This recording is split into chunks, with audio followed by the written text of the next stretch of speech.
everyone, it's Fitz with your daily delivery. Hope you're doing well. I am absolutely wonderful. It was a great weekend. Laid around and watched sports. What a life. It was work. What a life. Hey, your reminder, we're closing in on 12K. Maybe we're there. I don't know. I'm not seeing this up to the minute. I'm recording this. Please subscribe to this YouTube channel. We're about to cross a pretty cool threshold. Leave those comments, hit the thumbs up. You know the drill. On with the DD. And it was a close call this weekend for sports fans in the state of Kansas. Both Lance Leipold and Chris Klieman were finalists for the job at Washington. Washington wanted him. Now, it doesn't matter what the pecking order was. I don't know. I know Chris Klieman pulled out of the race first, and then Lance Leipold did so on Saturday night.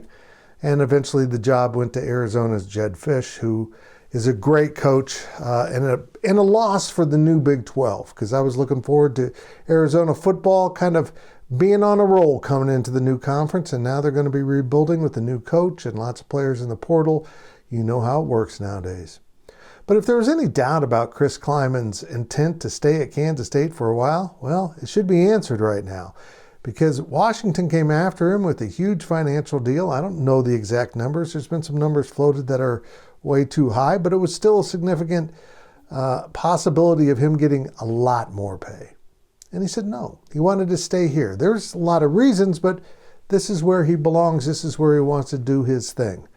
Down the road in Lawrence, Lance Leipold was faced with a real opportunity to head to a great program. Washington just played for the national title. It can be done there. And I think Lance Leipold thought about it, but then he realized, you know what? I'm pretty damn happy here. And I'm sure both of them got raises or added to the budget or something. You know how it works. The agents work that up and down. But both of them want to be at their schools. Chris Klieman, I think, will end his career at Kansas State. I don't know how long that will be. Maybe Iowa will come back in later on down the road when Kirk Ferentz retires and make a run at him. But I think he's staying. And now it's looking more and more like Lance Leipold is going to do the same in Lawrence. And how good could football in the state of Kansas get over the next 2, 5, 8 years if both coaches stay in place?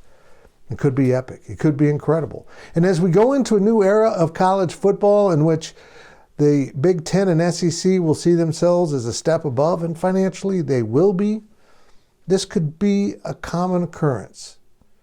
Matt Campbell at Iowa State was supposedly involved too. So 4 coaches out of the new 12, out of the 16 school conference that will be the new 12 next year, were Washington's list, their external list. I think they had an internal candidate who didn't get it. It's a very interesting situation for the Big 12. They're going to be everyone's place to go shopping if you've got an open coaching job and a lot of money to spend. But for right now, the 2 dudes that coach in the state of Kansas are staying. And that means next football season could be absolutely epic. Could be the greatest season of combined football between these 2 programs in the history of football in this state.